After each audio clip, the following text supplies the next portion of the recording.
The final round of the 2015 Blancpain Sprint Series and GT Series season takes place on the seaside in Zandvoort in the Netherlands. But before we get the action underway, let's look back at last time out at Misano.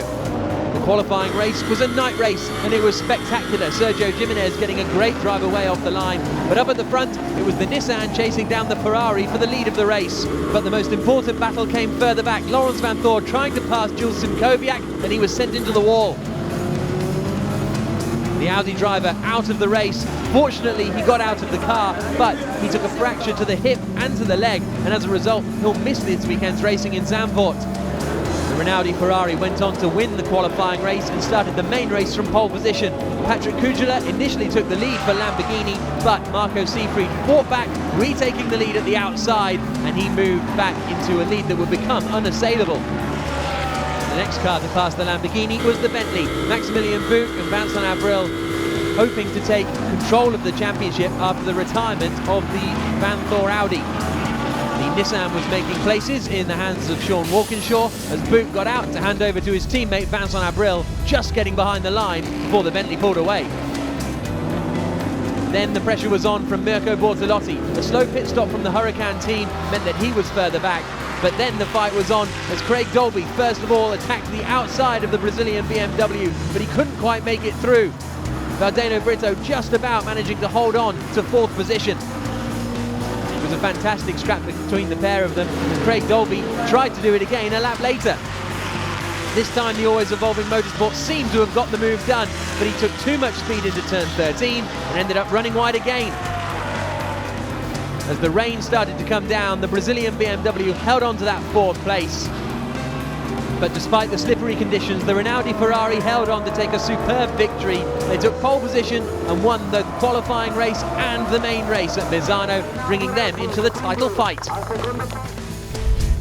For this weekend at Zandvoort, BMW Team Brazil will be hoping to finish the season strongly. They're lying second in the overall Blancpain GT Series Teams Championship and will be hoping they can consolidate it.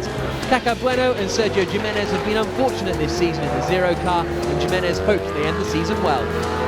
It's a very nice track, it's very challenging, it's very difficult, no place to mistake. So you need to be very focused all the time.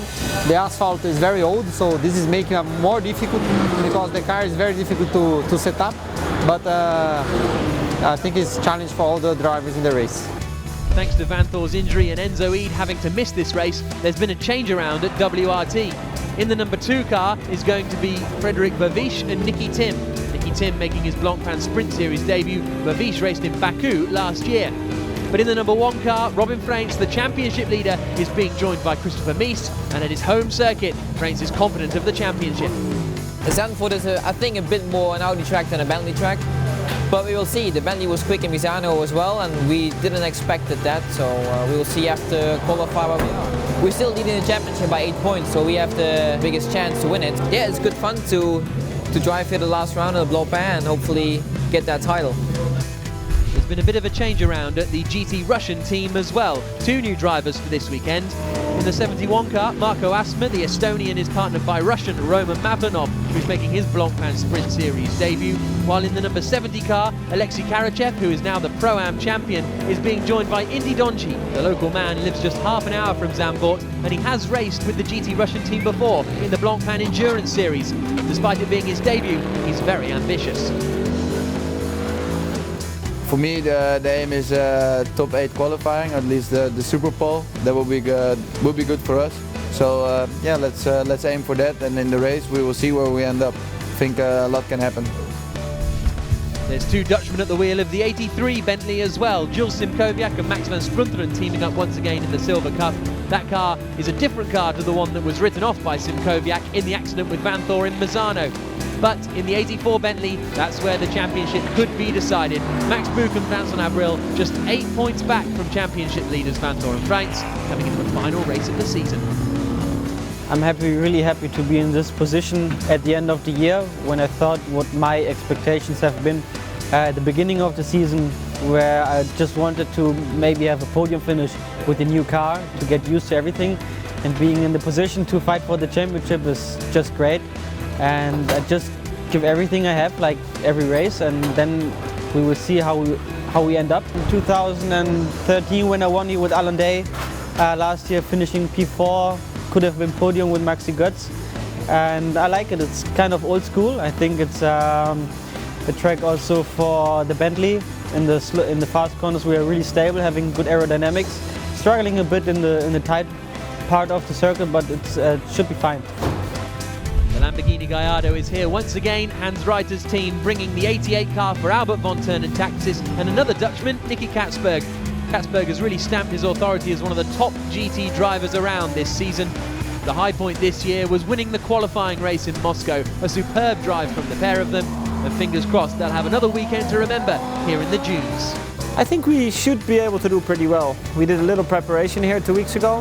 We finished on the podium, so I think we should be good. Obviously, Audi are stepping up their game this weekend, so it might be tough, but we're gonna go for a podium. And I always like it here. It's a special track. It's, I would say, a hardcore track. If you go off, you're in the wall, and I quite like that. It's a bit of a challenge, so yeah, looking forward. The always evolving motorsport Nissan looked set for a podium in Misano until a pit stop problem relegated them down the field. But still, there were some great comeback drives, and overall, Sean Walkinshaw is pretty satisfied with how his debut season in Blancpain has gone. Overall, it's been pretty good, especially the last couple of rounds. We've been proving that both myself and Craig in the car are really strong together. It's taken us a little while to get up to speed, but it's also been, we've had quite a lot of bad luck this year, so it's good. Even at Misano, we had a problem in the pit stop when we probably would have been on the podium. Just hopefully this weekend we can have a very smooth weekend, no issues whatsoever, and show our true pace and actually finally get the results. When we arrived in Italy, the Rinaldi Ferrari had no real shot of taking the championship, but a perfect weekend means that they are now just 17 points off Vanthoor and Freyns at the top. Marco Seefried is unavailable this weekend, so it'll be Jeroen Bleekemolen in the car alongside Norbert Siedler, who always knew Misano would be strong. I think we knew before that we could be quick there, and we have a chance to win that race, and we did it. Yeah, it was great for us. All the team did a great job, Marco as well, and yeah, we did it. We are trying our best, We are just 17 points away from Lawrence and from Prince. But anyway, we will push for the weekend, and I play Sharon as a teammate, and then at the end we will see what's happening.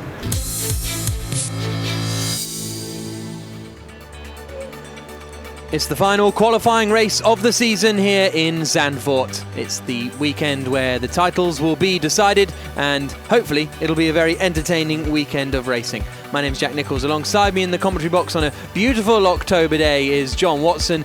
17.7 degrees the air temperature, track temperature 22.9. A lovely day to be in the dunes. I mean, it's Indian summer weather here in Zandvoort. Look at that flock of sparrows or whatever they are.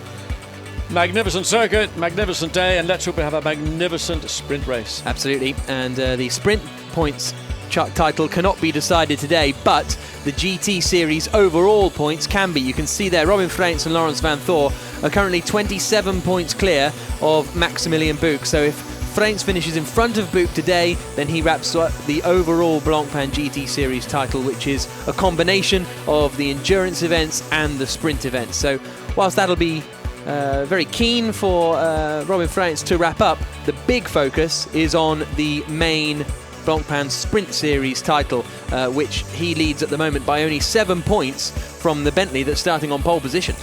Indeed, and it's going to be a big ask. I mean, there's only 8 points for a win here this afternoon, unlike the 25 for a victory in the championship race on Sunday. But ultimately, winning this race is important, largely because it's all about track position again, and having pole position in Zandvoort, pretty much like every circuit, I would say, around the world these days, pole position is king. Because if you've got that pole position, you've got the chance to take control, and that's what it's all about. It's controlling your position, and even if you're not the quickest car on the track by any chance at that point, you've got track position. You can control the race. The one part of the racetrack which is going to be the principal overtaking area is here on the main straight down into Tarzanherpen. But of course, as we've seen in previous years, it's easily defended. In fact, we've seen incidents where cars have hit the barrier on the inside of the corner, a massive accident there last year. So it is a place on the circuit, easily defended, but that's where the maximum attack is most likely to be seen coming in this 1 hour event. Absolutely, and off the start you have to say the Bentley's going to have the advantage. I spoke to Robin Freyns after the qualifying session. He said, well, words to the effect of that damned Bentley. and the turbo engine in that Bentley really helps it get away off the line quickly. So it'll be fascinating to see their duel coming down towards the hairpin at turn 1, the Tarzan corner. For those of you who've been watching us throughout the year, you'll notice a switch around in liveries. So Christopher Mies is racing with Robin Freins, and they are now in the black car with the yellow flashes on them. Here's a look at the grid ahead of the qualifying race, and on pole position is Maximilian Buch. Robin Freins alongside him in the number 1 WRT Audi. Then it's Nicky Thiem making his Blancpain Sprint Series debut. He'll be third on the grid ahead of Norbert Siegler, who's still in the championship fight. Winkelhock 5th and Katzberg in 6th position. Then it's 7th place for the Nissan of Craig Dolby. Mavlanov, a great performance in the GT Russian car to start there in 8th place. Then up into 11th place, you got Stippler and Sergio Jimenez. 13th and 14th for Vardeno Brito and Philippe Salaquada, and the back row of the grid is going to be Anders Fjordbach and Max van Splunteren, who crashed in qualifying and as a result will have to start in 16th place. So the car's starting to weave their way around, and yes, the championship leading car is that black car with the yellow flashes, the number 1 machine of Robin Freins and Laurens van Thor, because and Christopher Mies, I should say, because Van Thor's injury last time out means he's not racing. They also wrecked the car. They had to find another car, and they decided to stick with the solid car that had been the number 2 car all year and had taken pole positions and the like, and that is now the car that Robin Freins is aboard. Yeah, I mean, it was a very simple equation for WRT. They had to go with the best available shot to support Robin Freins, to a lesser degree now Laurens van Thor, who sadly, he is here this weekend, but he's not able to drive and carrying those injuries to his hip. So WRT had to focus on Robin Freins to give him the best car, the best chance to consolidate, and it is now just a 7-point advantage he holds over the Bentley as they come into this 1-hour qualifying race, and I'm sure it is going to be very tense on the front row of the grid as they come down to take the lights. This is on board with Norbert Siegler. His view back from 4th position. He's got Marcus Winkelhock and Nick Katzberg right up behind him. 2 absolutely rapid racers. And we've got 6 Dutchmen in the field as well. Robin Freins, one of them, starting on the front row of the grid. We've got Jeroen Bleekemolen as well. Indy Donchi, Nick Katzberg, and Jules Simkowiak and Max van Splunteren. Round the final corner they come, waiting for the lights to go out and the final qualifying race of the season to get underway. Maximilian Buch on the Bentley is in pole position. Alongside him on the front row is Robin Freins. The second row is Nicky Thiem and Norbert Siegler as we wait for racing to begin here in Zandvoort. Watch for the lights. There they go, and it's a great start from the Bentley. Also a good start from Nicky Thiem, who's looking to the inside, and the Ferrari's going to get through past Robin Freins as well as they hurtle down towards turn 1. Is the Ferrari of Siegler going to end up in 3rd place? Freins holds it around the outside and spins. Round goes the championship leader into the gravel trap, and he may well be beached. Well, I was going to say, what a poor start from Robin Freins. He had every opportunity to keep pace, on the contact coming through just before we get into the Hugenholz. Off into the wall, and that is Anders Fjordbach, and that'll bring out the yellow flag. We may even have to have the safety car if Robin Freins can't get out of there, but Bentley leads, and they are going to be laughing all the way to Skyflack at the moment. All you have to do is keep pace with the pole-sitting car. Robin Freins, he may have had a problem, we don't know. We're being, let's say, too critical about his poor start, but that allowed the field, the Ferrari and others around him, to swamp him. He tried to go around the outside, which is a doable thing here in Zandvoort, but on a set of tyres that's still probably not up to race temperature or race pressure, put himself under pressure, and the mistake came, and he's in the gravel. I mean, I couldn't have made it up if I tried. So Robin Freins in the gravel trap, and it doesn't look as though he's trying to get out of there. He desperately doesn't want assistance from the marshals, but it doesn't look as though there's going to be any options, and I can see the yellow flags and full course yellow boards being held out, and there is Robin Freins, and he is absolutely gutted. Without being too hard on Robin Freins, I would not want to be in his position when I walk back into my team garage to explain that one away, and Laurens van Thor, his face, he's not looked a happy camper all weekend for fully understandable reasons, and that clearly... I wouldn't be surprised if Freins got a tap down at turn 1. It looked to me as though either the Ferrari or his teammate got a little nudge. You'll see him on pole position, didn't get the best start in general. More than a car length behind when they got to this start-finish line. Now he's back into 3rd equal at best, and let's see, the Ferrari's on the inside. There's only so much. No, I think that was pretty much all on his own. Yeah. I would say he just lost the back of the car.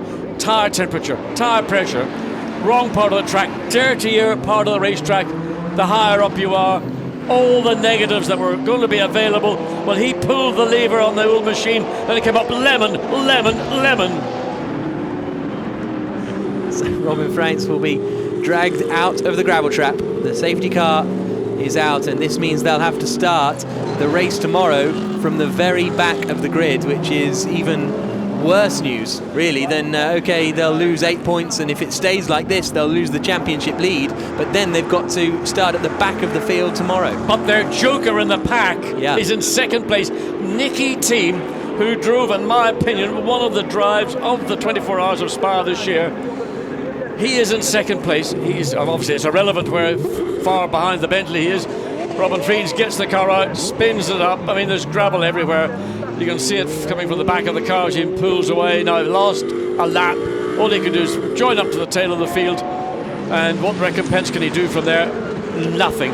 Christopher Mies was going to be in the car with him, is in the car with him. He's now thinking, well, all I can do is the best I can do. The only thing that will help Robin Friens, and it would take a massive amount of help, is for further safety cars and for him by track position to make that lap up, but that's not really going to happen. So it's going to be down to Nicky Team to try and put himself in a position to challenge the Bentley, whether it's Max Book or Vincent Aville, in the case he'll take over that car, and just try and get an Audi victory. Look at the mess of the racetrack. That's on the racing line. So, oh dear me. Give me strength, please. Somebody give me strength. Safety car coming in this lap, and the racing will resume with Maximilian Buch in the lead. It's good news for the Ferrari as well. They've managed to climb up into third position, but still behind that lead Bentley. You can see there is going to be mud and grit down at the first corner, but the safety car is coming in as they come around the final corner. Safety car pulls in, the racing gets back underway after a dramatic first corner here at Zandvoort, and it's Maximilian Buch who is leading across the line. Nicky Team's in second place with the WRT Audi, and then it's Norbert Siedler in third. Challenge on for fourth position as Nick Katzberg tries to get past Marcus Winkelhock, but he's not going to be close enough on the run into Tarzan this time through, and everyone's going to make it through safely on the dirty inside line now. And so now the race will begin to settle down with Maximilian Buch leading the way, just 0.7 of a second clear of Nicky Team at the moment, with Siedler in that third position, all line astern through there.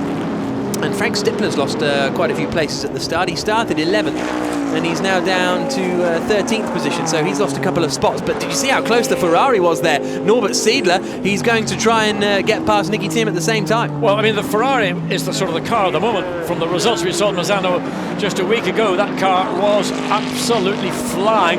Norbert Siedler would like to think he can do a very similar performance here this weekend.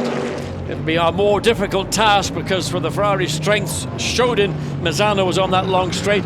Here the straight is probably much the same sort of length, but it's a different kind of exit onto it. It's a more aero dominant corner than the corner onto the straight in Misano. So 6 minutes gone. Max Buch sets the fastest middle sector of anyone and edges away a little bit up at the front.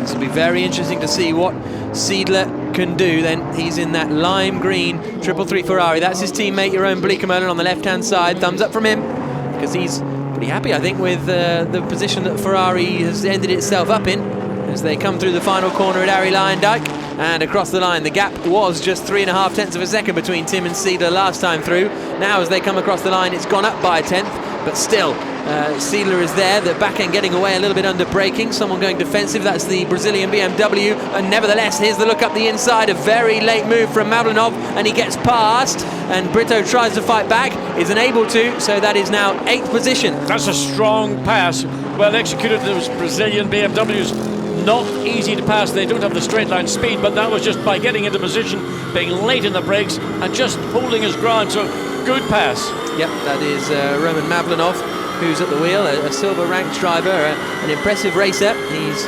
campaigned GT cars for a few years now, and that car has moved out of Pro-Am class into the Pro category. We're on board with Sergio Jimenez up into Skyvlak on the exit down towards the Masters corner, and he's got his teammate Attila Valdena Brito up in front of him. There's Attila Abreu on the left and Caca Bueno on the right. Yeah, they're happy boys, but more importantly, the battle at the front is 1.2 seconds advantage to the Bentley over the Audi. So Nicky Team hasn't been able to keep that contact to the Bentley that he felt, or we felt, might be possible, and put the Bentley under pressure, force Maximilian Buch into a situation where either he would maybe overuse the tyres, but it looks to me like the Bentley's got the speed. It's probably, in this context, the lighter of the two cars on its tyres. Remember, this is a circuit built within the sand dunes at Zandvoort, a lot of wind-blown sand. That makes the track a very abrasive, not an easy circuit for tyres, and the Bentley's fractionally easier on them. So the gap again increases by just a smidgen to half a second between Team and Seidler. Nicky Team and Frederik Vervisch together in that number 2 WRT Audi, the livery that has been used by Van Thor and Freyntz this season. Here's a look at the start replay again on the run down towards the first corner. Freyntz really got swamped, and then I'm still not 100% convinced there was an attack from the Ferrari. It's so difficult to tell. There's clear air, I would have said. I mean, I can't see any contact. I think just because he was high up on the corner, it was again temperatures, pressures, and the idea is a very sort of, when it's all up to temperature, it works. If you've got a situation where the tyres, pressure-wise, temperature-wise, are low, then it's so real. You've got to be delicate on the steering, delicate on the throttle. And I think maybe also there was an element of frustration at having done all the hard yards in qualifying to give it up. Absolutely. So personal best, or best first sector of anyone, by Norbert Seidler on this lap so far. So he is continuing to push. We've kind of got a 2-pack breakaway, haven't we? Because then there's about a 2-second gap to this fighting squabble. They come out of turn 10 down towards the hairpin. Frank Stippler up behind the 70 car, which is Indy Donchi in that yellow Mercedes SLS. And he is making his Blancpain Sprint Series debut. He's raced before in the Endurance Series, both with the GT Russian team and with Rover Racing. But now he's making his Sprint Series debut. Lives just half an hour from here in Indy Donchi. Across the line comes Maximilian Buch, leading the way, but look how close it is for second position still. Nose to tail, and Seidler, nothing he can do at the moment to get past Nicky Team. Into Tarzan. We go on board with Seidler, and this is what the chase looks like. So, coming up into this little flick to the right, all about really getting position for Tarzan Herpen. Pretty much staying on the left to the centre of the racetrack, hugging the curb all the way around, then get the car straightened up, get the power on, over the top of the breast, just clip that bit of white paint, then back into the left on that curbing, then up again, looking skyward. The corner's called Sky Flock, not Sky Dish, but Sky Flock, and you can't see the dip, and then the compression and the apex, all which come very quickly, and then even quicker, you're into turn 9, which is into Master Corner, then into turn 9. Frantic stuff, isn't it, from Seidler as he works the wheel of his Ferrari 458, run by the Rinaldi team, who have had a very successful season as they come down towards the chicane. So let's have another look at the start as the lights go out. There we go, and you can see Katzberg was there on the outside, almost got squeezed into by Freyntz as he tries to hold on around the outside, and it does just seem to spin away from him, doesn't it? And this is the view on board with the Ferrari. This is the rear facing. So the Audi will be on the outside of this picture. There is the Audi. Looks to me as if, well, they've already Friends has got into the gravel. Looking at the start again. This so there's the Audi. Bentley. Let's get a look and see if there is. Ferrari tries to come down the inside, squeezes alongside. And this is going to be the critical point of the corner. So lots of clear air at this point. Lots of, well, it's very difficult to tell. It's sort of the way the car breaks away. You could say, I don't think he was touched personally, but you could say, well, the way it broke away was quite quick. So, it only took a fraction of a touch. We know that there was contact in practice this morning. We were talking to one of the other competitors, and they got, in fact, it was going back to Misano. The Nissan got just fractionally sideswiped by the BMW. It just about took the dust cap off the tyre valve. That's how small it was. And that could have been the same. But from our view, I think that was a clean pass. 48 minutes to go here in Zandvoort. It's the title deciding weekend in the Blancpain GT Series, and as it stands, the overall title won't be won today by Robin Freyntz, and Max Buch is going to go some way to Well, if it stays like this, they would take the lead of the Blancpain Sprint Series by 1 point going into the race tomorrow. And if that would happen, they'd be starting on pole position with Robin Frank starting in last position. So it would certainly be a dramatic way to end the season in Inish Stippler. And a bit of damage on the front left there. That's not going to be enough to end the race, but maybe the amount of retirements and problems they've had is difficult for the 4-car. Contact between cars 3, 3, 3 and 1 is under investigation, so the stewards are looking into it. They may have other cameras that will be able to give you an insight into what happened. The one observation I had was that the shot looking at the outside of the corner was that the breakaway was quite abrupt. Now, all the shots that we have seen, it's difficult to tell. I didn't think there was. I think the consensus view was there was no contact. But nonetheless, it's been decided by race stewards to have a look just to make sure, because it's such an important and vital part of the championship. Absolutely. So this is the battle now between Philippe Salaquada, who is running in 11th place. Indy Donchi is behind him. So I think Salaquada's got past Donchi on this last lap. Then it's Max van Splunteren behind them. But here you can see that the Ferrari up at the front has dropped back just a little bit from the WRT Audi in second place of Nicky Team. But there's our race leader, Maxi Book, who's pulling away. He's just pulling away 3/2 of a second a lap. We're on lap 8. So he's got a 2.2 second advantage when they came across at the end of lap 7. But the beauty for Maximilian Book is that he's got literally clear air. He can choose whichever part of the racetrack he wants to place the Bentley, and he's not having to make or accept compromises from influence of aerodynamics or other cars involved in the battle where you have to make maybe adjustments to your entry or to your exit of a corner. So Max Book probably content, I would have thought, as always he is. Yes. Pit stop window opens in 10 minutes time. Between 35 and 25 minutes into the race, you have to come in, change all your tyres and change your driver as well. I'd expect most of these guys to stay out as long as possible, because they're probably, well, these guys are the ones who were picked to do the Super Pole session, so by default the teams think they're slightly quicker than their teammates. As you see, Norbert Siedler. It's not an easy car to drive, that Ferrari. Well, I think that it's got a little bit less downforce than the Audi would have, or maybe the Bentley has also. I wouldn't be surprised in the case of the Ferrari that it might be, of the leading cars, the one that will come in earlier, because they're going to put in Mr. Zandvoort, almost, I'm going to say something, but almost certainly born somewhere within the estate of Zandvoort, because he knows the place so well. And if anybody can make that Ferrari competitive, it's going to be him. Yeah, and we're going to have a look again. And this is the Ferrari, so we're looking if there's any marks on the nose of that car that would have indicated contact between that and the number 1 WRT Audi. Can't see any, but it would have been such a tiny touch anyway. If the touch came, it would have been coming, in my view, from the left quarter back rather than from the front of the car.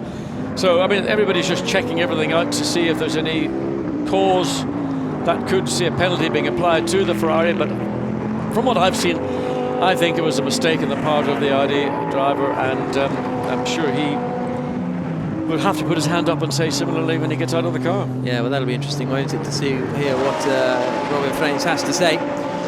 Across the line comes Max Boot, now 2.6 seconds up the road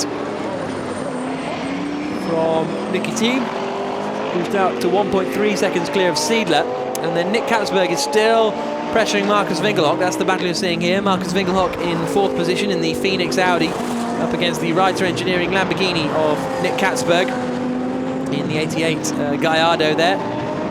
As they come through the Hugenholz corner and then head out through Hunsrück and up through Slottermacher up towards Skyflak. These two not quite having the pace of the men in front at the moment. The battle is still that of the Brazilians that are running nose to tail in 9th and 10th positions. So no luck for them on the beaches today. So Book's lead up to 2.6 seconds. That last lap, it was a 0.2 of a second advantage that he took. So it certainly looks as though the Bentleys got the pace at the moment. Well, I think it's probably got fractionally more consistent pace than Nicky Team, who will be pushing absolutely to the limit, as I've witnessed him do, and was extremely impressed by that effort in Spa. But the gap, 2.6 seconds first to second, 1.3 between second and third, and then the gap between third and fourth extending up to 2.6 seconds. And then Craig Dolby is all by himself at the moment in the Nissan in 6th position. He's 3.2 seconds behind the battle in front, 4.4 seconds ahead of the battle behind. So that's fairly lonely. There is Vincent Abril getting ready, as is Jules Simkowiak.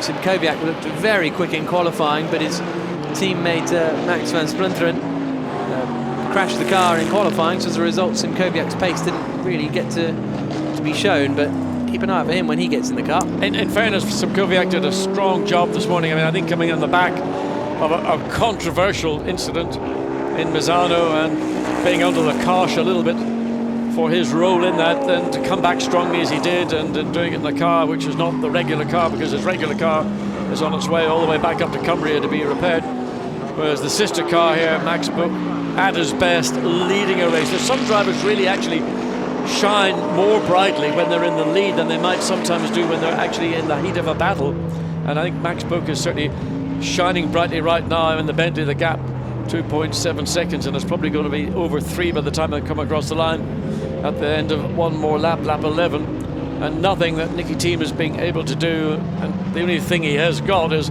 a reasonably comfortable 1.6 second gap between himself and third place Norbert Siedler, so he's not under any real pressure either, so all they can do is consolidate with 6 points, but it sounds to me like Bentley might find themselves 1 point in the lead. Yep, absolutely, if that's how it remains. And as you say, Nicky Tim now is going to be at least 2.8 seconds back, maybe a little more, as you say, at the end of this lap. That's Sergio Jimenez we're watching, and Robin Freitz is at the back of this pack now, but he's a lap down on them, so he's trying to get past the guys behind, and he's just at the back of this queue, but he's a lap down already. We go on board with Sergio Jimenez as they come across the line. So Maxi Bouk leading the way by 3 seconds, and if that stays like this, he and Vincent Abril will lead the championship by 1 point over Freitz and Vanthor. Of course, Vanthor not racing this weekend. Siedler would still be in contention, but he'd be a little further back. What's that? 14 points off the lead of the championship. Still not an insurmountable advantage, but Abril and Bouk, 1 point advantage, starting on pole position. And that's the key. It's the pole position, the control of the start. Maximilian Bouk did a brilliant job, brought it down to the start-finish lights. Lights went green, and he nailed it, and he just dropped Robin Freund. And as a consequence, that was then the beginning of that chain reaction that resulted in Freund ending up in the gravel trap, in my opinion, from what I've seen, and I've seen pretty much all the angles that are available to us as commentators, that it was a mistake from Freund. So there are the Bentley crew getting ready, and things are going well for them. A lot better than they could have expected, I think. Contact between Stippler and the 74 car of Anders Fjordback is under investigation at turns 1 and 2. So we saw Stippler come in with damage. Could have been from that. Yeah, that possibly occurred on the opening lap into the first corner, because we saw Stippler's car then come in shortly thereafter with damage to the left front bodywork. So that sounds like there might have been a bit of left rear, right front, left front, right rear, whatever way around. Anyway, yeah, damage to one of the cars, which is now Stippler's car, retired from the race at the end of lap 1. So that means it would be a WRT back row at the moment as it stands, with Freitz and Stippler. So there you see Craig Dolby coming through in a fairly lonely 6th position. And then this is side-by-side action coming down into the right-hander, and this is Van Splunteren trying to get past Philippe Salaquada for 12th position. Indy Donci's finally managed to do it then on that last lap. Indy Donci's got up into 11th place, and now it's Max Van Splunteren who is trying to get past Salaquada next in that 83 Bentley, and right behind them is Robin Freitz. Yeah, so Robin Freitz clearly believes he's got the pace, so you've in effect got the is the number 1 Audi racing the number 83 Bentley. These are the 2 cars that had their monumental a week ago. Hopefully that's not going to be a case in point but it was Jules Simkoviak, and he's looking hard to find a way past Philippe Salaquada. Dumped the inside. I mean, he showed the nose. He's a bit of a goer, Simkoviak. I mean, he's not shy in putting his nose down the inside. Not maybe quite the experience of Salaquada. This is look, Robin Frein slips up the inside. He thinks he's going to slip up the inside, but outmaneuvered by the time they get into turn 10. And the Bentley had track position, but again, up the inside for Robin Freins. Good racing brain from Robin Freins at this point, but it's all a bit late, you know. Yeah, he's trying to get past his Max van Splunteren at the wheel at the moment of the 83 Bentley, and Freins is only one position behind them in terms of on the timing and scoring, but he's a lap down behind them as well. As we go on board, you can see how much he's closed in over the last few laps, but he's been stuck at the back of this queue for a little bit of time now. Robin Freins, as he comes out of the final corner and flashes past the grandstand there on the left-hand side, Pitts and Paddock on the right, under the bridge and down towards turn 1 again. So no movement for Freins. Even if he gets past, he'll still be in 15th position. He could overtake everyone in the world and he would be still in 15th position. Here is Frank Stippler going up the inside of the 74 car of Anders Fjordbach late in the day, and well, he was pretty much alongside. That's all we got of it before he moved away. In fairness, the bit of the racetrack that Frank Stippler was on the opening lap, it's never going to be a viable opportunity, and the Audi on the outside had in effect the right. So you put yourself up the inside, you're going to put yourself into jeopardy, and the consequence was the left front damage, and regrettably Stippler, number 4 Audi, is out of the race. Yep. 36 minutes to go, so only a minute till the pit stop window opens. And there is Maximilian Buch, our race leader. And you do wonder whether Rinaldi will throw that gamble and bring in the team on the first possible opportunity, bring in Seidler, sorry, at the first possible opportunity, and get Jeroen Bleekemolen in the car. This is the continuing battle further back between Van Splunteren and Salaquada, with Robin Freins there, but not really there. Just trying to make up places and get through. Big sideways moment there for Van Splunteren. So Freins tries to go to the inside line, but isn't quite able to. And he's got to back out of it because, you know, the aero effect comes into play. And then once you get onto the straight through the long area Lion Dyke curve, the Bentley, we know, is the marginally quicker of the two cars in a straight line, and it'll be able to pull away relatively comfortably on the way into the Tarzanham. These are the two Brazilian BMWs. Pit window opens now. It's Valdeno Brito in the 77 car ahead of the Zero machine of Sergio Jimenez, who was Lewis Hamilton's teammate in Formula Renault UK back in the day. And this is Maximilian Buch leading the race then. 3.3 seconds his advantage up at the front, but that's the kind of time that can disappear like that in a pit stop if you run into a problem. Well, the other thing, of course, is another safety car intervention. We never know. That's the unpredictability of any form of motorsport, but with the pit stop window available, I would assume that Bentley would keep Maximilian Buch out until 2 minutes to go or 3 minutes to go. He's running clear air, he's got no challenge, he can run his own race, he's not doing any damage to the tyres, so why bring him in? And the same might be said of Nicky Thiem. But Bleekemolen standing ready in the pit lane. We just saw him in that shot. He's the one I suspect of the top three that may well make that cut into the pit lane. Get Bleekemolen in, he knows the racetrack, he might make the difference. As the Ferrari, it is coming in. So in comes Norbert Seidler for the Rinaldi Ferrari team. He's the first man to pit of our leaders. Jeroen Bleekemolen will take over. And Bleekemolen actually last year spun on his outlap in one of the races, but I think that was in the damp conditions, so we can let him off on that one. But he comes into the pits, and he's the only man to come into the pits. I think comes Van Splunteren. Yeah. The tail of the field are coming in, so there's no benefit for them to continue out. So the principal players are now going to be Buch, Thiem, and oh no, it's not the Bentley. That was Craig Dolby in the Nissan. Okay, so the Dolby in this silhouette, it looks like a Bentley, doesn't it? The light, the backlight on the straight, of course, is so low on the sky as we get into the early week in October. So away goes Bleekemolen. Ferrari, and Jeroen Bleekemolen is back out. Let's hope that was a good pit stop, a clean pit stop for the Ferrari. There's Craig Dolby handing over to Sean Walkinshaw. Looked clean to me from just watching out the window. and it looked like it was a decent stop. A good pit stop as well from the Nissan boys, because that's been something that has hampered them over the last couple of, well, all season really. The pit stops, that's going to be very close, and just coming out in front is going to be Stefan Ricalmi in front of Valdeno Brito and Attila Brunau at the wheel, and that is a change for position. Yeah, that was a critical one as well, because it means that by getting ahead of the BMW, that's one less battle you have to worry about. The battle between the Audis and the BMWs was not really advantage to one or the other, whereas Maximilian Buch is coming in. I'm surprised he's coming in so early, and is second place Nicky Team. So basically the principle is, once your leaders come in, then everybody's going to follow in, and the first of the lead cars in was the Ferrari, so everybody else is now following the leader, and nobody wants to be out of step, so the Bentley comes to a stop. So Buch in to hand over to Abril, and we've got Nicky Team in to hand over to Frederic Vervisch. So this is going to be an opportunity for WRT to get this car out ahead of the Bentley, but the Bentley boys doing a good job. There is the Ferrari, and it's going to be Jerome Bleekemolen is going to be not quick enough. The Bentley gets rolling. Where's the Audi? And Audi's further down the pit lane. It's right at the end of the still pit up lane on the jacks, and it's not down the tyre. The right, left, rear still. So it's going to be possibly a change for second and third.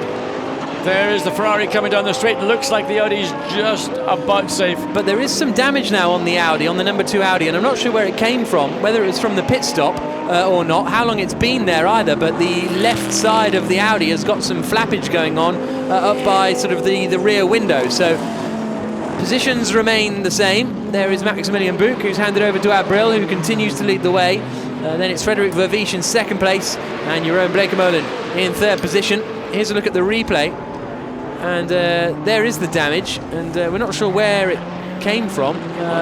We've seen occasions, bits of bodywork becoming detached. There's nothing that would, in ordinary senses, have had contact with that. It just looks like it's self-detached. Yeah. That was the car that Jean-Michel Barth raced last weekend at Misano in the GT Sports Trophy race, and Jean-Michel Barth actually owns that, and he's a gentleman driver who goes racing in it. WRT run the car, and for this weekend they said, "Oh, Jean-Michel, do you mind if we borrow it? We'll build it all up again as a new race car, but fundamentally we need one, because Audi don't actually have millions of R8s lying around, because they've got the new one coming in for next year, so it's not like they've got yes, plenty. And also, that was the damage to the car that Van Voren was, basically all was left was the cockpit. Yeah. So this is the man that is leading the race at the moment, Nicky Katsberg, at his home race in the Netherlands. He is out in front, and he'll be waiting to hand over to Albert von Turn and Taxis. Marcus Vigelog has come into the pits now to hand over to Meyer Melnoff. There is Albert. Just to try and get an idea of what the change of driver tyres does. Bleekemolen out now running in the 139s on his, well, that was the best lap of the car. His last lap, Bleekemolen 41.3 against Katsberg doing a 40.7. So that assumes to me that Bleekemolen is caught in traffic, because the pace of the Lamborghini that is now in the lead, but probably due to come in this lap or one more lap, is about what? About 1.5 seconds off fastest race lap to date, which is to Maximilian Buch in the Bentley. So we've got less than half an hour to go. There is Jeroen Bleekemolen then in that third position, and if things stay like this, it will be 14 points the gap between them as Nick Katsberg comes out towards the final couple of corners. I think he might do one more lap out there, Nick Katsberg. Yeah, it certainly looks as though Albert's not ready to go, and I don't think Nick Katsberg's ready to get out as he comes through the final corner at Arie Luijendijk. And out over the start-finish line again to start lap 19. We've got less than an hour to go, less than half an hour to go. We've always had less than an hour to go as Katsberg comes down into turn 1. Yeah, it'll be interesting to see Meyer Melnoff's pace as well, because that's the car that really this Reiter engineering machine is battling with, is Nicky Meyer Melnoff. So I would assume that we're going to see the Lamborghini coming in at the end of the lap as we go back to Jeroen Bleekemolen. So let's have a look and see what his lap times are. Last lap, 141.3. It's losing, it's getting slower, and there's no traffic obviously around him, and there's certainly nothing that looks close behind that would have been getting in his way. So this is not the kind of pace that I'd imagined Bleekemolen to be capable of. Abril did a 40.4, Vervisch did a 40.8, and Bleekemolen did a 40.8 as well on that last lap. So he's the same pace as Vervisch. In now has come Max van Splunteren to hand over to Jules Simkowiak in the 83 HTB Bentley. That had to start down at the back. Sounds like they've got a bit of a problem at the rear, but not too much drama as the car heads away and everyone else finishes their run. Anders Fjordbak handing over to Michael Markussen, the new Danish driver for this weekend. And 27.5 minutes to go. Out they go. The pit stop of the car 333 is under investigation, so the Rinaldi team under investigation for something out there. We didn't really we didn't see that it. pit speed because we were focusing on the Audi, so we didn't get to see as the two Brazil BMWs are having their little battle between themselves. So Jimenez and Riquelme's got past them in all of that, hasn't he? Riquelme's made the move past the Brazilian BMW. Oh no, he came out in front, didn't he? And unable to get past Ebril. This is on board with Caca Bueno in the 0 BMW. It is Bueno at the wheel now because he's made his pit stop, but hasn't switched over the transponder yet. And Indy Donchi is going to be the last man to come into the pits. There is Nick Katzberg handing over to Albert von Turn and Taxis. And this could see them maybe gain a little bit of time here. I don't think it'll be quite enough to gain them a place, but it will be interesting to see how close they are to the Phoenix Audi and to the 333 Ferrari in front. There is Indy Donchi coming in to hand over to Alexei Karachev, and away now goes the Lamborghini. Yeah, problem getting it rolling. They just stalled the engine. No, the engine's still going. Looking down to the right rear, that as if it hasn't loaded properly on onto the hub, so they put the gear gun on it again, but there's an issue and they can't decide what to do. Lift the car up, leave the car on the ground. In the meantime, the race leader Brill goes through, so they decided to take the wheel off. It looks as if they didn't get the pegs and the dialing in the wheels located, and having a look at it, I mean, it's disaster, absolute disaster. And now away finally goes Albert von Turn and Taxis, but that's a real shame for the Ryder team. They were running very high up the order, and it had been a good in-lap as well from Nick Katzberg. They could have been there or thereabouts in the battle for kind of 4th position, but it wasn't to be. And so the 88 Ryder Lamborghini drops back down the field. And of course, for a driver realizing there's an issue in the car, and he's sitting there waiting to be told by the team everything's fine, go, go, go. But you always have that thing in the back of your mind, just is any sort of irregularity, is it a problem? Nicky Katzberg, disappointed, had done a good job, went up to almost the limit of his driving time, and walks away, and clearly, as his Hans Reiter, you can see the look in Hans Reiter's face, and he's not happy either. No. Not good for them. The man on the mission at the moment is Jules Simkowiak. He's just set the fastest first sector of anyone, a second quicker than Vincent Abril, Vervi, Chambly-Camolen in the first sector alone. So something about Simkowiak here. He is an absolute rocket ship. And keep an eye on him. He's at the back of this queue. He's now behind Christopher Mies, who, in theory, will be getting blue flags if Simkowiak is quick enough to pass him, and should move over to let Simkowiak through, because Mies is a lap down. Yeah, again, it's the 83 and the number 1 car getting together on the racetrack. Simkowiak will like to try and use all the momentum he's currently got. He's closing on the back of the Audi, coming down into Tarzan Heppen, not sufficiently close to think about making a maneuver down the inside. Let's go back into the Lamborghini garage, and Nicky Katzberg sits there, and well, they'll probably work out the reasons, the problem. But this is going to be a tough situation, because Simkowiak has shown real pace here all through the weekend, and we'll want to give Christopher Mies the shortest amount of attention he can. Absolutely. And so the winner from all of that pit stop action is Nicky Melnoff, who's up to 4th place. He's gained a spot, and a bit of a dislodged front nose on the Bentley. Look how quick he is through Sky Flag. That's absolutely superb stuff from Simkowiak. The nose of the car has been slightly just to the angle. No, it has. It's just been dislodged. Is that since Simkowiak got in, or is that how it was before it came in? Not sure. It's starting to flap around now a little bit, isn't it? But he's... I mean, that's had a good old dig up the back of something or other, and I wonder just whether that was the Audi, or whether there's a damage on the left rear quarter of the Audi. Hard just to tell, because the camera just pans so quickly. The bonnet potentially, or the grille surround, which is really the oh, there we go. Maxi. that is it moving up and down? It is, yeah. Yes, it is. It's flapping quite vigorously.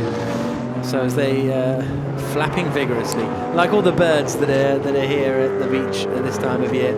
So we've got a quarter of the race to go, and this is Jules Simkowiak, who was online to be the star of the weekend, really, until his teammate ended up in the gravel and qualifying. Here comes the attack from Christopher Mies, looking to the inside of the BMW, under the braking for Tarzan. We're on board with Mies. He's not quite going to get it done, and Jules Simkowiak will go, okay, I'll try and go all the way around the outside. I think Mies might have given Attila Abreu a little bit of a nudge there, and he gets through, and Simkowiak follows through as well. Well, and then for the number one car, that was not for position, so it doesn't even matter, but Simkowiak's move is now for 8th place. Well, that was a strong move by Simkowiak. Saw the opportunity, made it forcefully, but got through in relatively clean terms, and again is still facing the rear of the Audi of Christopher Mies. He wants to get ahead of that car, because if for no other reason, just for his own pride.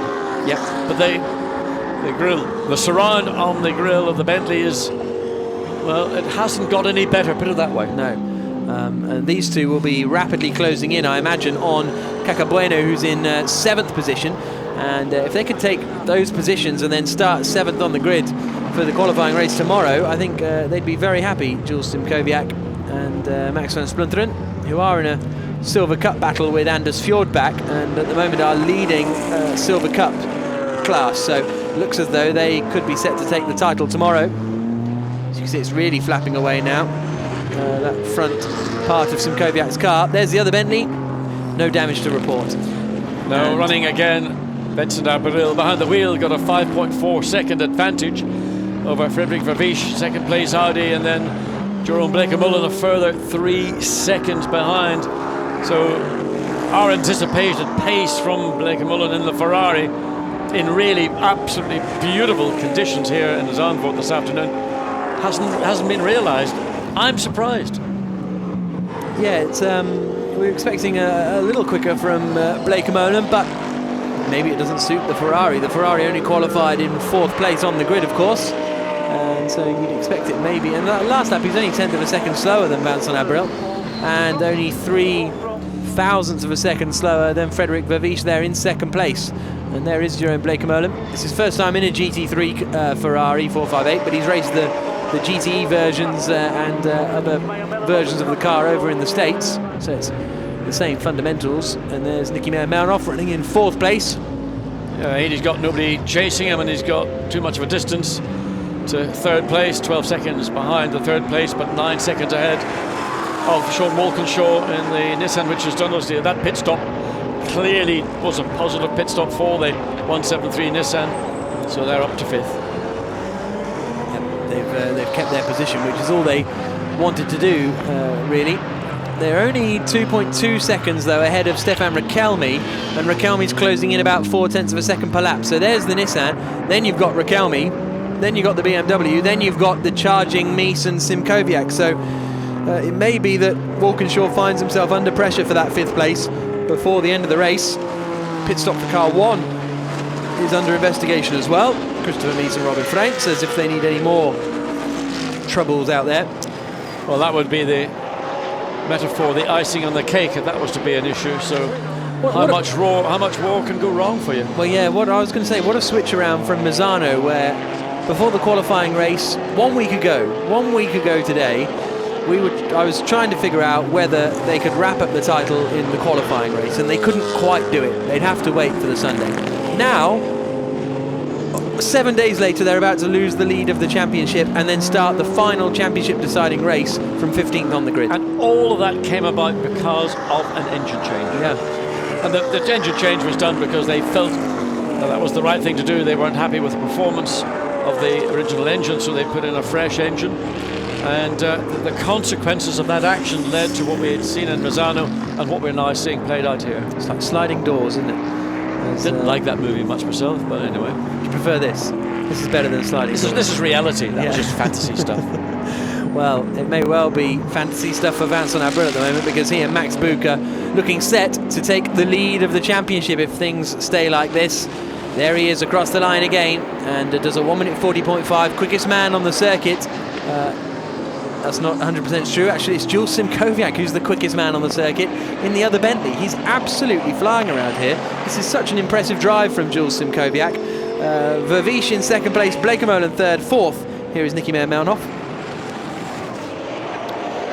And the car number one investigation for the pit stop is there was a wheel gun still in the pit lane when the car was released, is the accusation. I mean, if it's a proven accusation, then there's going to be a penalty, and I mean, that's just heaping more and more issues onto that number one car.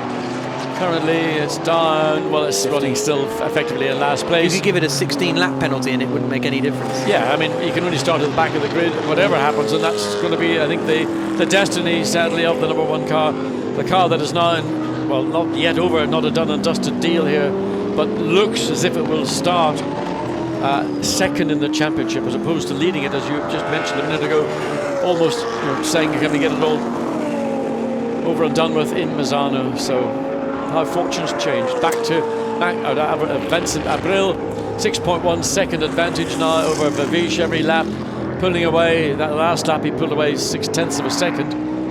So again, Vincent Abril, we've seen him actually on some occasions be put into this car for qualifying rather than Max Buch. The team maybe thought that one lap pace of Abril might be marginally better than Max Buch. Max Buch, of course, got a great track record of just metronomically knocking out lap after lap after lap in the race, but in fact Buch qualified this car and he qualified it on pole position.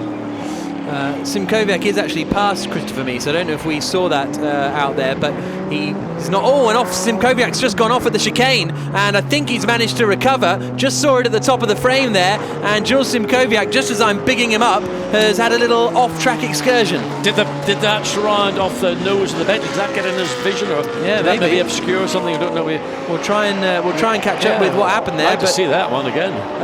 Simkowiak. Well down the order, there he is, and he comes across the line. I don't think he's lost any time, actually, has he? Bodywork still, well, it's just hanging on by, still flapping. It's still hanging on by a couple more clips. So it's when the car slows down, then the piece of bodywork falls back into position. There we go. Here's a look at the replay on board with Christopher Mies. There we go. Oh, just big under brakes, just simply locked it up under brakes. Went proper off cross country there, didn't he? Yeah, I mean, that was a big, I mean, just all of a sudden these cars got ABS, so yeah. Whether that was something went wrong with the ABS or whether just simply he was just too aggressive on the brakes. Of course, the brakes do get a bit of a hammering around Zandvoort. There's a few places where there's a heavy amount of braking, and maybe just down into that S's, down at, they call it Hans Ernst Bocht, whatever. But Bocht is this turn, corner, turn, yeah. Anyway, this is Stefan Rakelmi back on the back of Walkinshaw, and yeah, they do have ABS, but the ABS doesn't, as you're saying, doesn't. You can still physically lock the brakes if you push it too hard. ABS is just a system to try and prevent that from happening. It should be an anti-lock system, but it depends how you adjust it. You can have it adjusted aggressively or very gently, with depending. But that, I just wonder, was maybe. I mean, Simkowiak has been doing a great job, being very, competitive, very aggressive. Has he just overheated the brakes? So the pedal might have gone long, and that might have been the cause of the. It just looked like it was a brake issue that caused him, maybe more than something he had done. He was caught out bad. That's what I'm trying to say. Quickest man on the circuit last time through was Nicky Meyer-Melnhof, 0.8 of a second quicker than Vincent Abril, the race leader. What does that say? Not sure. It's not often we get to say that Nicky is the quickest man on the racetrack, and the Austrian will be very happy with that little bit of praise. But there we see the battle right now for fifth place, less than half a second as they come through the tires. And Herben and Sean Walkinshaw seriously under pressure. Craig Dolby on the pit wall, keeping an eye on his young protege. You see how quickly Rakelmi's been closing in. Rakelmi, a very fast racer, of course, and he's starting to get into the grips of this car. We were saying it last weekend in Misano, but at the start of the season didn't really look like he was going to have the pace, but now he's becoming a top driver. He's won GP2 races in the past. I think he won GP2 at Monaco, which was the first time a Monegasque had won in Monaco for a long time. Looks to the inside at turn 10, but he's not going to be quite close enough there. No, you've got to be absolutely square alongside the car if you want to do it to turn 10, and Sean Walkinshaw had sufficient ground to enable him to take the normal line and then be sure that contact wasn't going to occur. Marcus Winkelhockey looks pretty happy with what his teammate's doing. Isn't often the case, but this occasion he's very happy with what looks like a solid 4th place, but more importantly a solid 2nd row starting position for the championship round. Yeah, absolutely. That'll be a great position for them to start. As out over the start-finish straight comes this battle for 5th place. It's also nose to tail between, oh no, that's Bueno and Christopher Meese, isn't it? So that doesn't really count, but Simkowiak is still trying to close in on them as well. So there is Kaka Bueno in 7th place in the BMW Team Brazil car. But this is the nose to tail squabble for 5th spot, and crucially as well, the inside line for the race tomorrow. It's such a tight start line here at Zandvoort. It's not like Slovakia Ring, for example, where if you're on the inside or outside, it doesn't matter because everyone goes everywhere. Yeah, I mean, here it's quite super too. I mean, Zandvoort is an old school circuit, yeah, and all the things that were totally normal, or maybe very futuristic when the circuit was created back in the late 40s, early 50s, of course are now a bit of an anathema to the young drivers. They go, well, there's no runoff, there's no room. Get on with it, live with it. It's a racetrack. There's a great, as you come into Zandvoort and down the paddock, there's all quotes from drivers, and one of them is Michael Schumacher saying, are we here to race or are we here to drink coffee? And it's that kind of attitude that you have here at Zandvoort. It's fantastic stuff. Wouldn't it have been wonderful to see Michael race here in a Formula 1 car? Yeah, it would have been amazing. 11 minutes to go. This is the battle for 5th position. And it's still Sean Walkinshaw holding the position at the moment. And he's got one eye on Bathurst this weekend. He has a racing team as well, does Sean Walkinshaw. But at the moment he'll have, well, maybe just one eye on the mirror. He always darts to the inside coming to break into Tarzan. Is that just to get a check of where someone is behind you? I mean, it's just to be sure. I mean, he's got the pace on the straight, so he pulls away from the Audi. He's not really under threat, but it's just you know, he's got the ability or the right to do that. He's not blocking, he's just marking his bit of racetrack. 10.5 minutes to go. This is the flat-out run up towards Skyflack. Well, it's not flat out actually in race trim. They're kind of lifting and feathering on this right-hand approach to the tricky downhill right-hander. And then out towards the Masters corner. As long as the Nissan can keep the gap around the back of the circuit, I mean, the Audi closes up, you can see into turn 9. Stefano Telli just wondering, I mean, he could like to give Raquelme a few tips, but again into turn 10 where we saw the Audi the previous lap looking to slip up the inside, but not quite close enough for this occasion. So once you get in a straight line, the torque of the V6 twin turbo engine and the Nissan just has got that advantage. Traction maybe fractionally more towards the Audi with the weight in the center of the car, more towards the rear of the car. Now, how close can you get to a Nissan coming up into the penultimate corner onto the straight, lights flashing? I'm sure that's going to be really, really, I mean, that's bullying almost, isn't it? I mean, is that fair? But there's the story. Once you get on the straight, adios. See you at the end of the straight. And down they come towards Tarzan again, and just 0.4 of a second between them. Meanwhile, Jules Simkowiak is back on the back of that fight. He's the quickest man on the circuit at the moment, quicker than anyone else out there on the track. He's been, I know I keep going on about it, but mightily impressive this weekend, Simkowiak, and nail-biting times now for Stefano Telli as the Audi tries to find an opportunity to get past, and I think it will be into that sort of 9-10 area that he'll try something, Raquelme, because that's where the strengths of the Audi are. Yeah, I mean, through the low speed corners. Anywhere you can get full throttle and sustain it, the Nissan's going to pull away from the Audi. Here, in Master Corner, and then down into turn 9, followed by turn 10. Track position in 9 will give you the key as to whether he thinks he can make a maneuver into 10, but he's not close enough.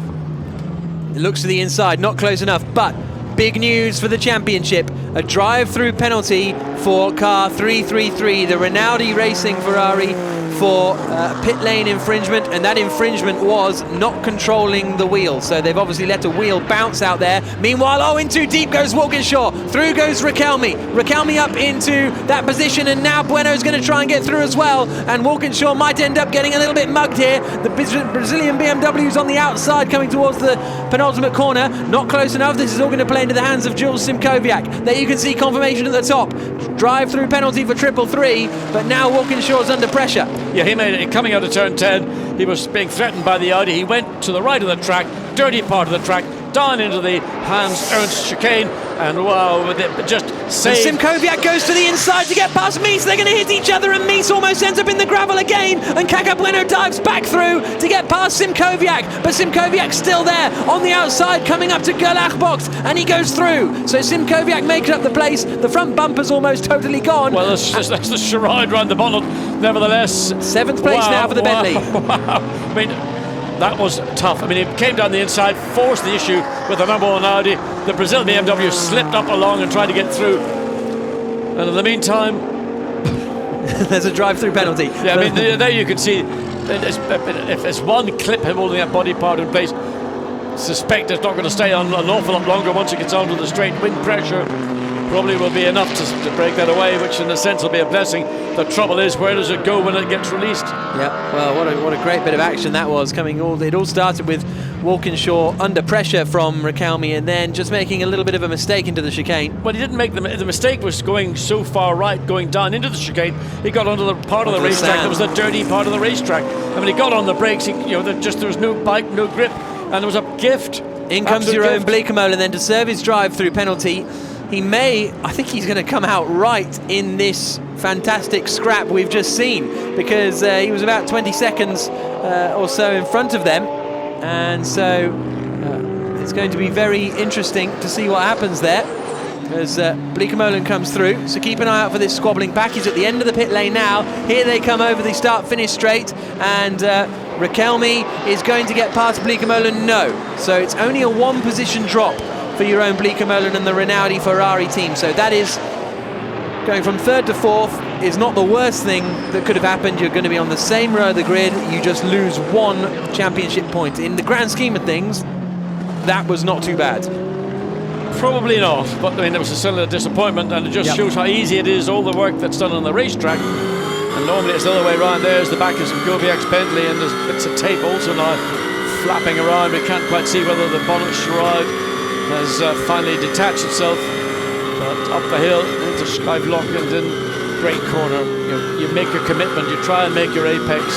It's bumpy in the middle of the corner, the back end sort of moving around, then up, and then all of a sudden immediately into this master's corner, this right hand corner, which is very difficult to make the apex for. There is right now the Ferrari, and that's done in 4th place. Yep, so Meir Melnoff now is up into 3rd position for the Phoenix Audi team, and actually Bleekemolen is going to be under pressure here from Riquelme. I thought he'd be able to pull away. There's Vadim Kogai, the man behind really the Rinaldi team. Doesn't run it as such, but is a big part of getting it up and running. And Bleekemolen here is under big pressure from Stefan Riquelme. Simkowiak has dropped off the back of Walkinshaw at the moment and isn't quite close enough to make a challenge, but Simkowiak was having all that fun down into turn 1 last time through.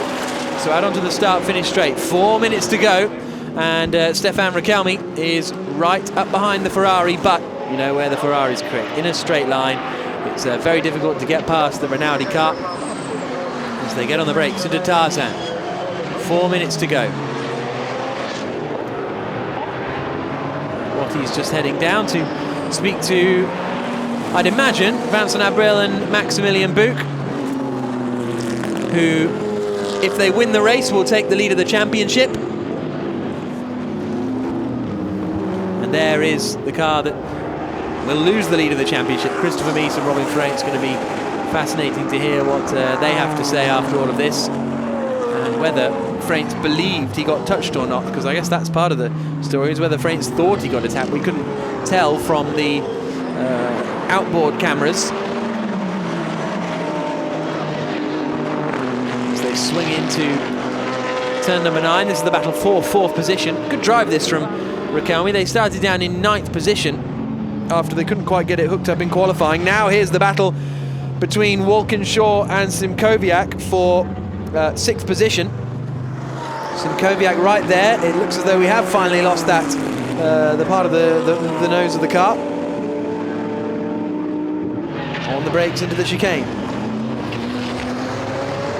8 seconds is Vincent Abril's lead over Frederick Verviche in 2nd place. And in 3rd spot at the moment is Nicky Meyer-Melnhof. Another podium for them this season, but they've been a lot stronger, Phoenix Audi, actually, this year. Last year there was quite a clear difference between them and the WRT squad, but this year they've managed to really get back into the fight, and a matching WRT on occasion. Onto the brakes into the first corner. Jules Simkowiak in that white Bentley, the Dutchman at his home race, trying to put pressure on the always evolving motorsport Nissan of Sean Walkinshaw, who's running in that 6th spot at the moment that Simkowiak will want, because it's 1 row further ahead on the grid. It's also 1 championship point.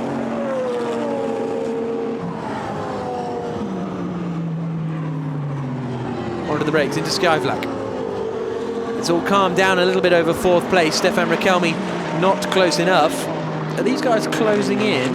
Last lap, 41.8. Yeah, these guys closed in by a couple of tenths of a second on the previous lap. I don't think we'll get to the point where the fight is brought to them, because Vincent Abril is going to be starting his final lap in a couple of moments' time. And he has just started his final lap. Over the line goes Vincent Abril. Just 1 more lap and he and Maximilian Buch will lead the championship, I think for the first time this season.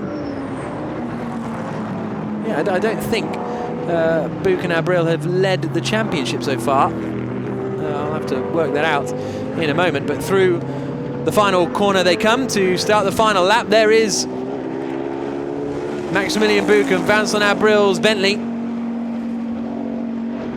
A look to the inside from Riquelme, but he's too far back to get past Blancpain. And still Jules Simkowiak is not close enough either to pass Sean Walkinshaw in front of him.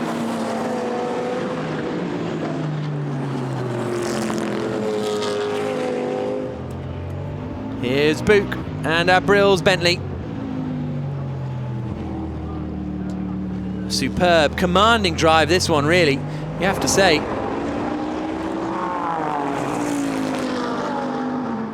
And there is Maximilian Buch watching on nervously as we approach the culmination of the race. Towards the penultimate corner on the circuit. Through the right-hander comes Vincent Abril for the final time. He and Max Buch took pole position. Buch took the lead at the start, held the lead at the start, and Abril has just had to bring it home to win the race and take the lead of the championship with 1 race to go. What a showdown we're in for in the main race tomorrow here at Zandvoort. Second across the line, Frederick Verviche and Nicky Thiem. Good job for the WRT boys, and it's going to be a podium for Nicky Meyer-Melnhof and Marcus Winkelhock. Good run from the Phoenix Audi squad. It'll be 4th place for Blancpain and Norbert Siedler, sorry, so that won't be the result they want. They're going to lose a bit of ground in the championship, but they're not out of it yet. And look at this towards the line. It's just going to be the Nissan of Walkinshaw who holds on, ahead of Jules Simkowiak in the Bentley for 6th and 7th positions. But there's Maximilian Buch. And there is a very happy Bentley team, because they now lead the Blancpain Sprint Series Championship. They also take the overall championship, the combination of endurance and sprint, lead down to just 19 points going into the final race tomorrow. So another moment like that for Mies and Freytz, and they could win the overall series as well. But Abril and Buch, the winners here in Zandvoort, and you can see what an important result that is for them. As Pook now heads up to Parc Fermé to wait for his teammate to return.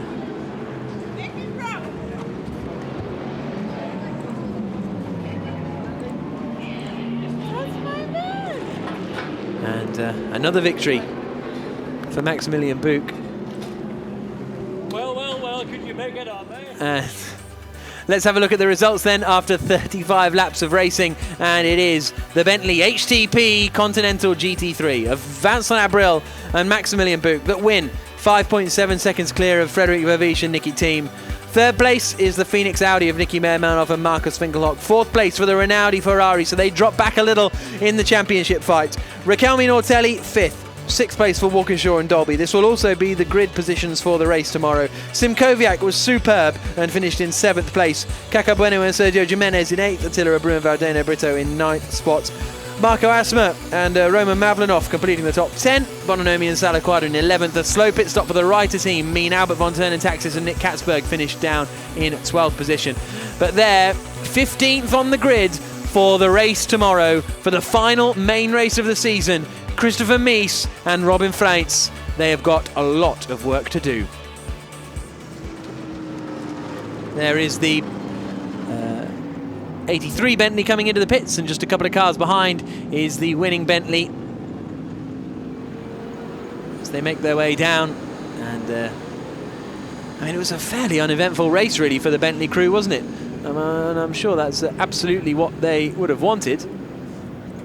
But nevertheless, it's been a fantastic drive. And once Abril got in, he didn't really have any pressures at all. They know, though, that the work is not done. They may now lead the championship, but they've still got 1 hour of racing to do tomorrow. And very happy Vincent Abril. There's Winkelhock, and they're all over the moon with that, because that is really, well, it's totally swung the championship, hasn't it? Absolutely fantastic stuff.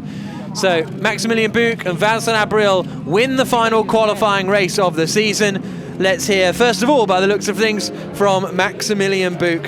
He and Abril, race winners. Max Pook, congratulations, you've won the race. You're ahead of the championship and you're starting in pole position. Yeah, good day. I had a good start. It was my main focus at the beginning, to have a good start. Then maybe pulling a gap, but not too hard to be consistent with my tires until the end of my stint, which I made quite well, I think. And yeah, tried to make it safe, because we know that number one Audi, I got it over radio and I saw him that he's out, so we tried to make it safe, and I'm really, really happy, but we have one more day to go tomorrow. Now, did you go before the lights went green or not? Because you got a massive jump on the front row seat. No, not. Are you sure now? I'm going to have to question you, because how could you have gotten such an advantage? I don't know. I saw green and... I'm pulling your leg. Don't worry, Max. Okay. You had a great start. Avram. Vincent. Great job by your teammate, super job by you. Clear air all the way through. Now, pole position and a point in the lead in the championship. We couldn't have expected much better arriving here.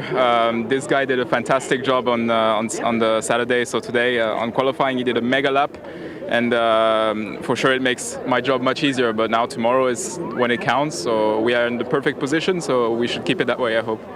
And more importantly, the car's just like it's out of the showroom, unmarked. It is, yeah, as always, huh? Brands Hatch. Anyway, well done, guys, well done. Yes, Maximilian Pook ended up in the wall at Brands Hatch. So they take the victory. It's Frederic Vervisch and Niki Thiem who are second place finishers. A great race from them, and a quiet race again from them as well. It wasn't the most astonishingly stunning of races, but it has really lined us up for tomorrow. Let's hear from Frederic Vervisch and Niki Thiem. There with John. Niki Thiem, you're very happy with your position, but you just ultimately didn't have the pace. No, first of all, say thank you to be here. It's since Spa I haven't been driving Blancpain, but to be here and help the team is quite fun and a good series. So yeah, thank you for that. Yeah, for the race, the Bentley is tremendously quick, especially on the straight. So it's not so much we can do. we tried to do it over this distance and in the pit stop, but it didn't work. But yeah, we had a good pace, I would say. So yeah, P2, I shouldn't be complaining. You're not complaining, but obviously you're going to be in the front row of the grid tomorrow. You're going to have the same scenario, lights red, go to green. How are you going to beat the Bentley into turn 1? Yeah, tomorrow's a new day, and I have a very fast teammate, so I'm sure he will figure something out. Well, you better do it together. Frederick, come in. Yeah. Well, second place, you must be delighted.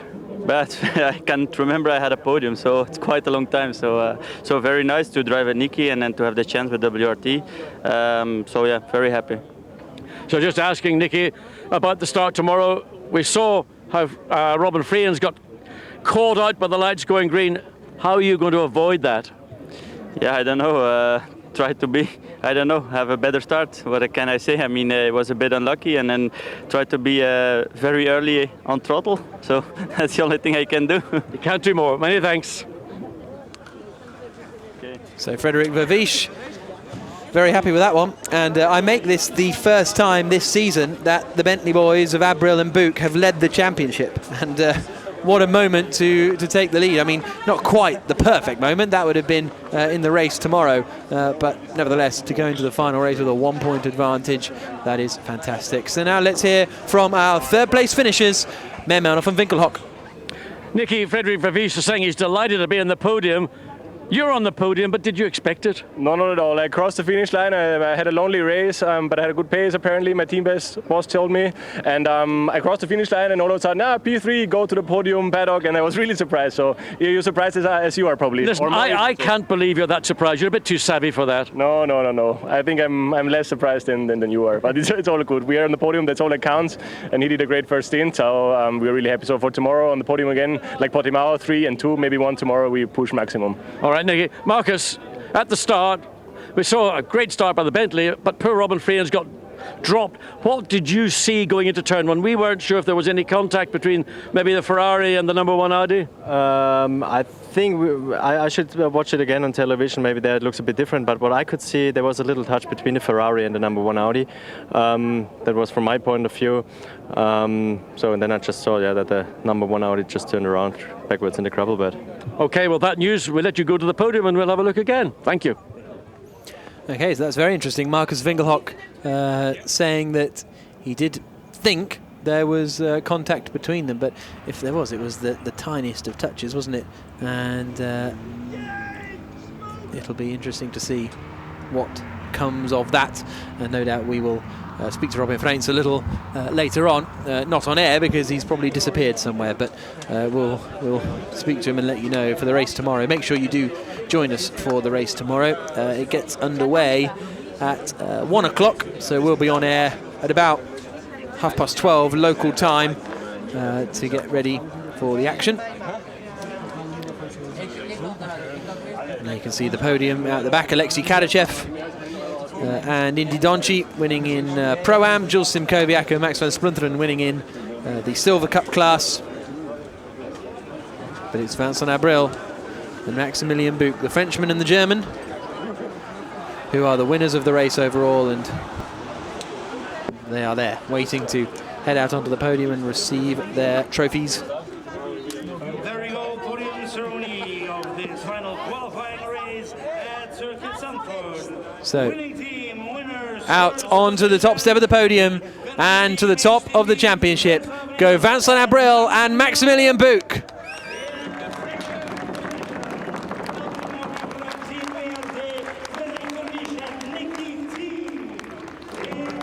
Nicky Team in second place along with Frederick Vervisch and Marcus Winkelhock and Nicky Meermanhoff in third position.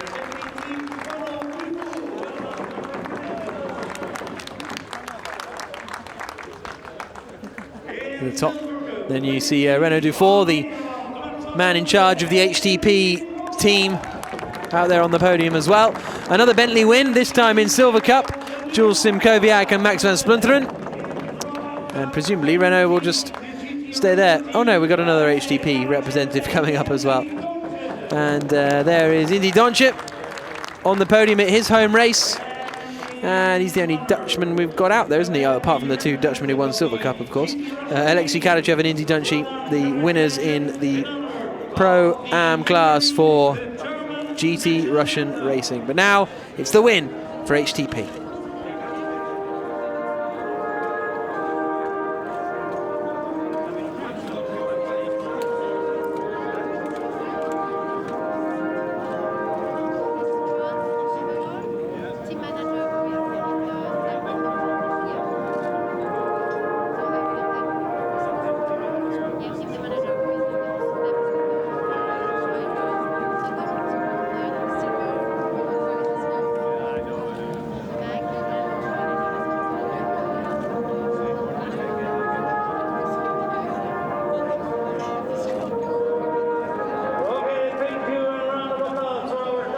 So Buch and Abril on the top step.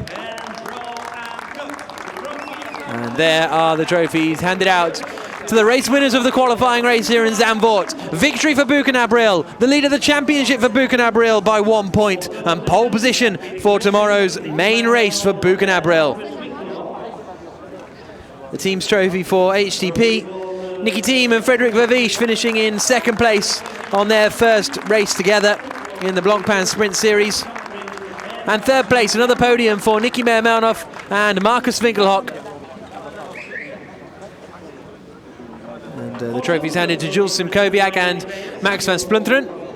Simkowiak on the left, and on the right there, van Splunteren.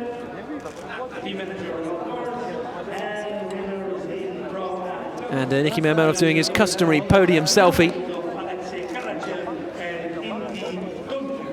And there's Indy Donchi and Alexei Karachev receiving their podium trophies for 3rd spot. So wonderful drive from Buch and Abril, all pretty straightforward in the end, but they are top of the podium and top John of the championship. Yes, indeed. And just when I was down doing the interviews down in Park Ferme, caught one of the guys from Audi, Frederic, and I couldn't catch his surname. Yeah. I said, look, what happened in turn 1? Was there or not contact between the number 1 Audi and the 333 Ferrari? And they said, Robin believes there was. Now, we haven't seen anything that would indicate it, but at that point when the car's on the outside of the corner, cool tyres, low pressures, everything is at its most balanced.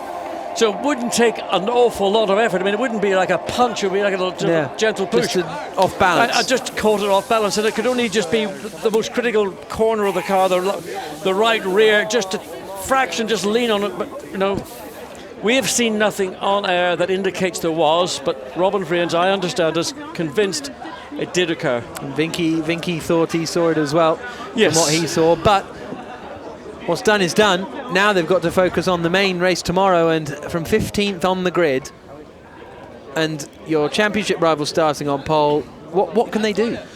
Well, I mean, there's so many factors that could come into play, the unpredictable, but really it's a mountain, and all they can hope for is an external assistance.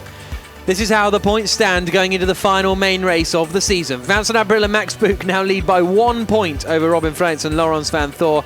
Norbert Siedler then in 4th place is going to be 15 points off the top, and as a result he's still in with a shot if everything goes badly. Christopher Mies there over to 10th place alongside Enzo Eads. Sergio Jimenez and Caca Bueno not picking up any points either. And no points really, no changes anywhere further down in the order, because points only went down to 6th position for that race. So that's the conclusion of the final Blancpain Sprint Series qualifying race of the season. An incredibly entertaining race and an incredibly dramatic way to start the weekend. Here's how it looks in terms of the overall GT Series. In both sprint and endurance, the combined points means that it's just 19 points now that Max Buch is behind Robin Freitz and Laurens van Thor. So another good day tomorrow. Max Buch could walk away champion of overall and champion of sprint as well. And what a performance that would be for him. There's further down the order, Stippler and Mies there in 12th and 13th position. But make sure you join us tomorrow. The race gets underway at 1 o'clock local time. We'll be on air from about 12:30 tomorrow. Please join us to see who will win the 2015 Blancpain Sprint Series.